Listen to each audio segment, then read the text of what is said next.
হোজাই জিলাৰ লংকাভেটা গাঁও পঞ্চায়তত পথ নিৰ্মাণত চৰম দুৰ্নীতি হয়।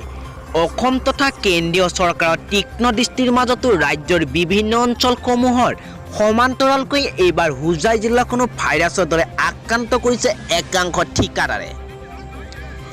ঠিক একেদৰে হোজাই জিলাৰ লংকাৰ পাঞ্জাবী বস্তি লাংগনভাঙ্গাৰ গাঁৱৰ পথ নিৰ্মাণৰ ব্যাপক দুৰ্নীতি প্ৰাপ্ত তথ্য অনুযায়ী চৰকাৰে আবণ্টন কৰা 1,55,06,570 টকা ব্যয় সাপেক্ষে 2.2 কিলোমিটাৰ পথ নিৰ্মাণৰ সলনি আজিলৈ 1 কিলোমিটাৰ নিৰ্মাণ কৰি জিৰণি আনফালে পাই 200টি পৰিয়াল বসতিপূৰ্ণ অতি ব্যস্ততম পথৰ নিৰ্মাণৰ নামত চলিছে লুণ্ঠন ৰাজ। বাৰিষা বৰষুণত এককাল পানীৰ বাবে বন্ধ হোৱাৰ লগতে বিদ্যালয়ৰ ছাত্ৰ ছাত্ৰীসকল বিদ্যালয়ত যোৱাৰ ক্ষেত্ৰত বাধাগ্ৰস্ত হয়। এনে জটিল পৰিস্থিতিত অতিষ্ঠ হৈ স্থানীয় ৰাইজে টায়াৰ জ্বলাই তীব্ৰ প্ৰতিবাদ সাব্যস্ত কৰি দুৰ্নীতিক প্ৰশ্ৰয় দিয়া লোকসকলক শীঘ্ৰে গ্ৰেপ্তাৰ কৰি উপযুক্ত শাস্তি প্ৰদান কৰাৰ দাবী কৰি সমদলে ওলাই আহে ৰাজপথৰ বুকুত।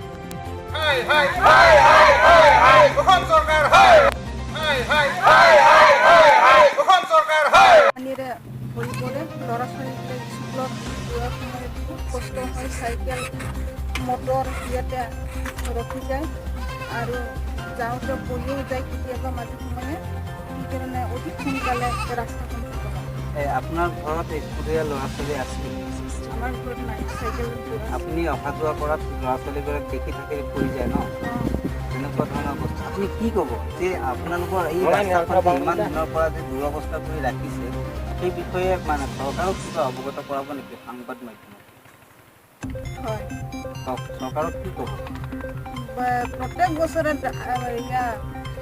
হ'ব বুলি কয় নহয়, মানে আপোনালোকক মানে ধৰক লাঞ্ছনা কৰি আছে তেনেকুৱা? হয়, সমষ্টিটো নাঙলভাঙ্গা ৰাস্তা আজি প্ৰায় দিন 6 মাহ ওপৰত গুচি গ'ল, কিন্তু ৰাস্তা বনোৱা নাই। ইয়াৰ ল'ৰা ছোৱালী যি কষ্ট অসুবিধা দি আছে, বাইক যাব নোৱাৰে, গাড়ী যাব নোৱাৰে, স্কুলৰ ছাত্ৰ ছাত্ৰী যাব নোৱাৰে, মানে গ'লে ৰাস্তাত পৰি যায়। ইয়াৰ হেৰিটো এইকাৰণে ৰাস্তাটো বনা নাই। ঠিকাদাৰ আছিল আমাৰ ইনাম হক, তেখেতে ৰাস্তা বনাই দিয়া নাই।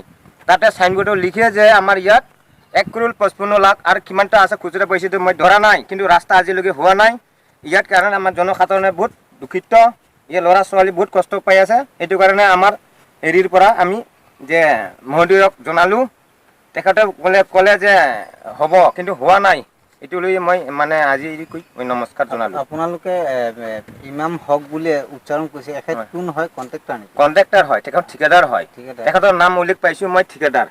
এখেতে কি কৈছে আপোনালোকে হ'ব বুলি সদায় কৈ থাকে, কিন্তু হোৱা নাই ৰাস্তাটো নহয়। হয়, এই বানপানীৰ সময়ত আপোনালোকে কেনেকৈ কি কৰিছে? বানপানীৰ সময়ত আমালোকে বহুত অসুবিধা দিছে। ল'ৰা ছোৱালী স্কুলত যাব পৰা নাই, পৰীক্ষাৰ টাইমতো বন্ধ থাকিছে। ইয়াত স্কুল কেইখন আছে? স্কুল আমি হাইস্কুলত যাই ইয়াৰ পৰা ইয়াৰ প্ৰায় মানে 25-30 জনমান ছাত্ৰ ছাত্ৰী আছে। তেখেতে ইয়াৰ পৰা ইমান দূৰত যাব লাগে, স্কুলত হাইস্কুলৰ সুবিধা নাই ন? হয়, দেখা গৈছে যে ইয়াতে শিক্ষা অনুষ্ঠানকে ধৰি বিভিন্ন ধৰণৰ ব্যৱসায় ক্ষেত্ৰতো মানে সকলো কৃষক আদি কৰি এইখন ৰাস্তাতে অতি ব্যস্ততম ৰাস্তা বুলি আমি ক'ব পাৰোঁ। আৰু এই ব্যস্ততম ৰাস্তাৰ আজি ইমান দুৰ্নীতি হৈছে। আৰু এখেতে আমি ৰাইজৰ পৰা আৰু এটা কথা উপলব্ধি কৰিব পাৰিছোঁ যে ইমাম হক নামৰ এজন কণ্ট্ৰেক্টৰ আছে। এখেতৰ ওচৰতে বাৰে বাৰে সিহঁতে যদিও অভিযোগ কৰিছে, তথাপিও সিহঁতক আজিলৈকে তেওঁ কোনো ধৰণৰ ভ্ৰূক্ষেপ গ্ৰহণ কৰা নাই বুলি বহুত দিনৰ পৰা দেখি আছো এনেকা হৈ আছে।